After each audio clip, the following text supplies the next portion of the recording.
स्वागत है दोस्तों आपका अपने चैनल गोमती अकेडमी में। ठीक है, जैसे कि आप जान रहे हैं कि इस चैनल के माध्यम से हम जो मोस्ट इम्पॉर्टेंट टॉपिक होता है या प्रीवियस ईयर्स का कोई भी क्वेश्चन होते हैं तो वो हम आपको कवर करवाते हैं। ठीक है, तो आज देखिएगा, आज हम आपको 2020 के जो पूछे गए हैं पॉलिटिकल साइंस का वो हम आपको कवर करवाएंगे। ठीक है, तो चलते हैं हम अपने वीडियो की ओर। और यदि आप इस चैनल पे न्यू हैं दोस्तों तो इसे सब्सक्राइब कर लीजिएगा, क्योंकि मैं 2020 के आज 10 क्वेश्चन आपको करवाऊंगी।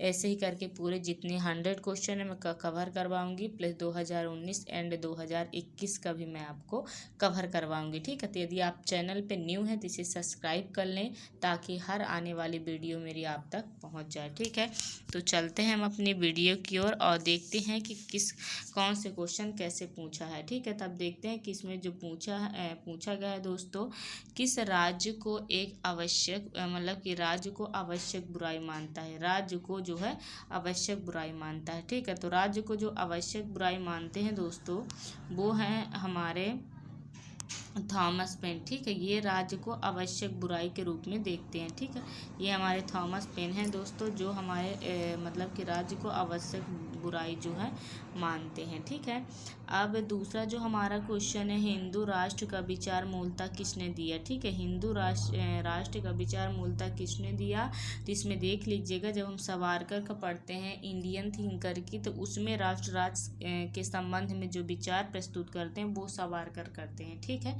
हिंदू राष्ट्र राज्य के विचार में जो हम मतलब कि उन्हें विचार मिलता है तो वो हमारे सावरकर में मिलता है। ठीक, अब जो तीसरा क्वेश्चन जो मोस्ट इम्पॉर्टेंट है, ठीक है, इसको अच्छा ध्यान से थोड़ा सा देखिएगा दोस्तों।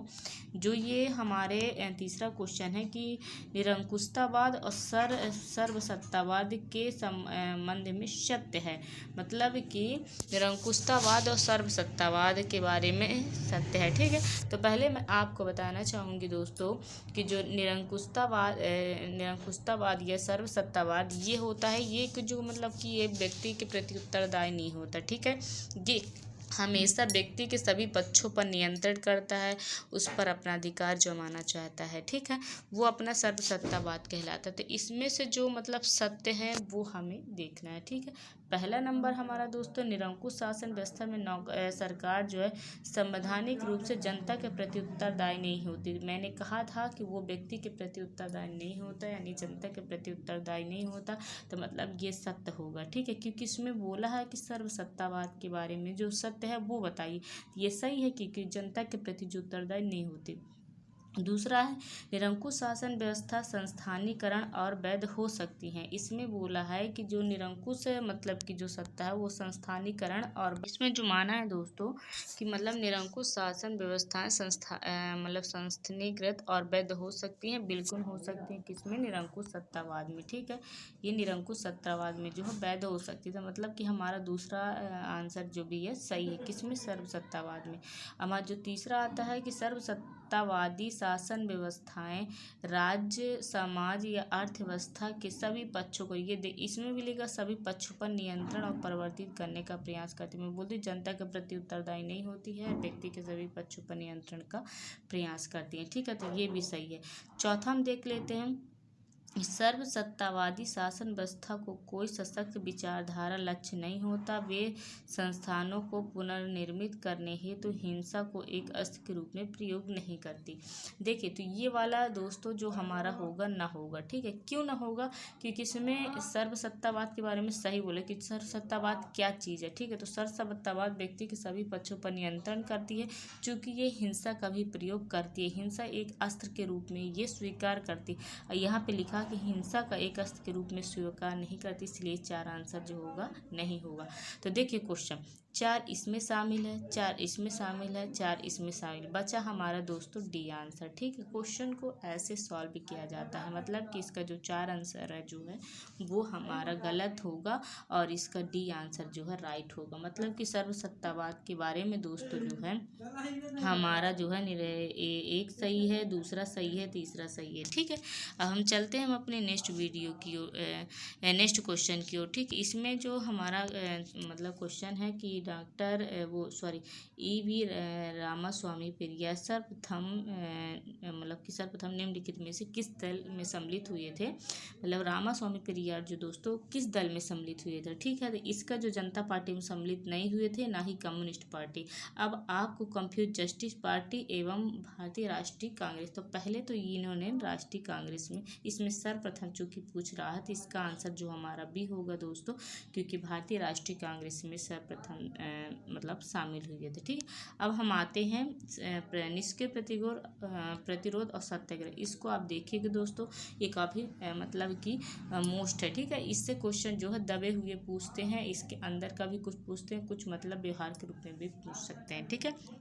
तो थोड़ा सा आप समझ जाइए कि निष्क्रिय प्रतिरोध और सत्याग्रह के मध्य में जो है अंतर क्या है।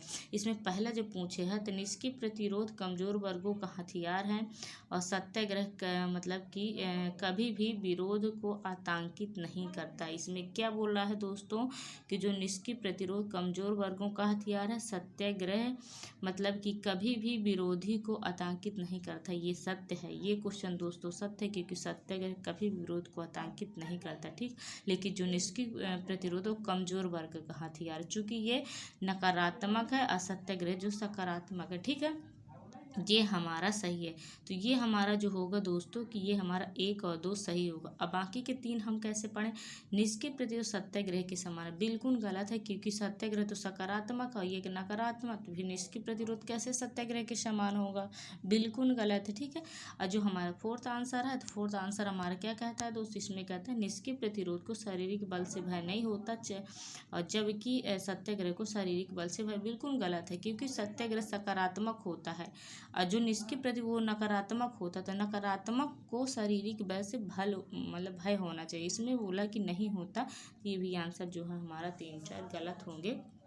3 इसमें शामिल, 3 इसमें शामिल, 4 इसमें शामिल, मतलब 1 2 जो हमारा आंसर जो है वो सही है, ठीक है। अब चलते हैं हम अपने नेक्स्ट वीडियो के। दोस्तों एक बार फिर रिक्वेस्ट करना चाहेंगे, यदि वीडियो अच्छा लगे तो लाइक करिएगा और कमेंट सेक्शन मुझे बताइएगा कि आपको इस तरह के क्वेश्चन कैसे अच्छे लगते हैं, ठीक है। अब हम चलते हैं अपने मतलब नेक्स्ट क्वेश्चन की ओर। इसमें पूछा गया है नारीवादी आंदोलन से हंस जे मार्गेंथाउन से 6 प्रिंसिपल ऑफ पॉलिटिकल रियलिज्म का अनुसरण किसने किया। दोस्तों इसका टिकनर आंसर है। और एक बात और मैं बता दूं कि टिकनर मार्गेंथाउ के जो है आलोचक हैं, ठीक है। सबसे बड़े आलोचक टिकनर को माना गया है, ठीक है। टिकनर जो है मार्गेंथाउ के आलोचक है, ठीक है। अब हमारा 7वां क्वेश्चन है उपभोक्ता संरक्षण विधेयक 2019 भारत की संसद द्वारा पारित किया गया था। मतलब कि उपभोक्ता संरक्षण 2019, तो 2019 6 अगस्त 2019 को जो है पारित किया गया, 6 अगस्त 2019 को इसका जो है राइट आंसर है, ठीक है दोस्तों। हम चलते हैं अपने नेक्स्ट क्वेश्चन की ओर, ठीक है। अभी इसमें देखिएगा दोस्तों जो है भारतीय राज्य व्यवस्था के गतिहीन अनुत्तरदायी राज्य के स्थान पर नियमित आंदोलन की दृष्टि से स्थायी किसने रखा है, ठीक है। इसमें लिखा है दोस्तों जो है कि हमारा है कि भारतीय राज्य व्यवस्था को गतिहीन अनुत्तरदायी राज्य के स्थान पर नियमित आंदोलन की दृष्टि से स्थायी किसने रखा। तो इसका आंसर जो हमारा मॉरिस जोन्स है दोस्तों। और एक बात और याद रखिएगा कि जो हमारा मॉरिस जोन्स है वो भारतीय संघवाद को सौदेबाजी का सिद्धांत भी कहा है, ठीक है। भारतीय संघ को सौदेबाजी का सिद्धांत मतलब इन्होंने कहा, किसने, मॉरिस जोन्स ने, ठीक है। अब हम आते हैं अपने नेक्स्ट क्वेश्चन की ओर, ठीक है। इसमें दोस्तों एक बात ध्यान रखिएगा, भारतीय अनुच्छेद कौन सा जो अनुच्छेद है वो न्यायिक सक्रियता से। देखिए न्यायिक सक्रियता से जो हमारा है वो तो 14 होगा नहीं, क्योंकि 14 में जो है समानता का अधिकार दिया गया है। किसका दिया गया 14 में, समानता का अधिकार, ठीक है, समानता का अधिकार दिया गया। 18 में हमारा उपाधियों का अंत बताया है, ठीक है, उपाधियों का अंत। और जो हमारा 25 वो धार्मिक स्वतंत्रता का अधिकार से संबंधित है, ठीक है। तो इसका जो राइट आंसर दोस्तों वो हमारा हो जाएगा 21, ठीक है। 21 जो हमारा होता है वो हमारा न्यायिक सक्रियता से संबंधित है। देखो क्वेश्चन जो दोस्तों लगाया करिए तो जो राइट है उसके बारे में नहीं, जो बिल्कुल गलत है पहले उसको निकालिए, ठीक है, जो बिल्कुल गलत है उसको निकालिए, ठीक है।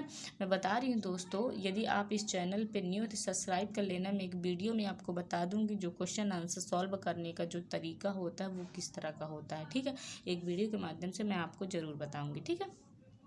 तो जैसे मैंने कहा है ना कि ये जो है समानता का अधिकार बताता है, ये उपाधियों का बताते, धार्मिक मतलब 21 जो है न्यायिक सक्रियता से संबंधित हमारा क्वेश्चन है। ठीक है, अब चलते हैं हमारा लास्ट क्वेश्चन यानी कि 10वें की ओर। ठीक, 10वां क्या कहता है कि निम्नलिखित में से कौन समाजवाद के सिद्धांत से संबंधित G.A. कोहेन के विचार नहीं है। ठीक है, इसमें जो है G.N. कोहेन के विचार बता रहा है दोस्तों कि मतलब कि कौन से जो मतलब इसमें है नहीं है। ठीक है, तो इसमें से नहीं है का भी पता चल जाएगा और जो है उसका भी पता चल जाएगा। ठीक है, तो इसमें मैं बता रहे जो नहीं है पूंजीवाद के, पहले इसमें मतलब कि हम लोग सही क्या है ये बताएं। ठीक है, सही क्या है, सही क्या है, पूंजीवाद के अंतर्गत स्वतंत्रता का अनुचित वितरण का सिद्धांत दिया, तो ये बिल्कुल गलत है, अनुचित वितरण का सिद्धांत नहीं दिया है। ठीक है न, उदारवादी समानता के प्रख्यापित वास्तविक भ्रांतत्व, ये बिल्कुल नहीं कहा किसने, कोहन के विचार के संबंध में नहीं पूछ रहा है।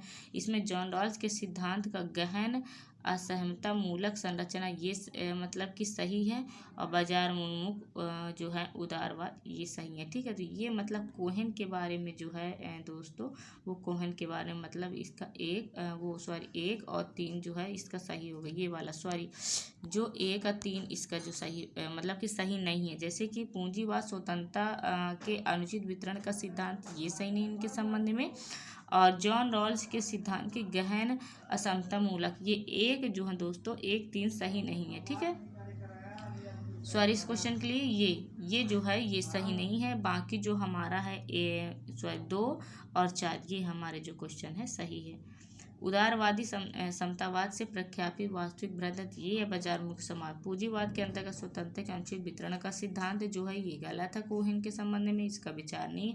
और जॉन रॉल्स के सिद्धांत के गहन समता मूलक स्वतंत्रता के संबंध में ये जो हमारे कोहेन के विचार में नहीं आते हैं। ठीक है, तो आज का वीडियो कैसा लगा दोस्तों, मैं कल आपको कवर करवाऊंगी इसके नेक्स्ट यानी 11वां क्वेश्चन से। ठीक है, यदि चैनल पे न्यू हो तो आप इसे सब्सक्राइब कर लेना ताकि इसके आगे के क्वेश्चन आंसर एवं 2021 के हैं वो भी मैं आपको कवर करवा सकूं। ठीक है, तो मिलते हैं हम अपनी नेक्स्ट वीडियो की।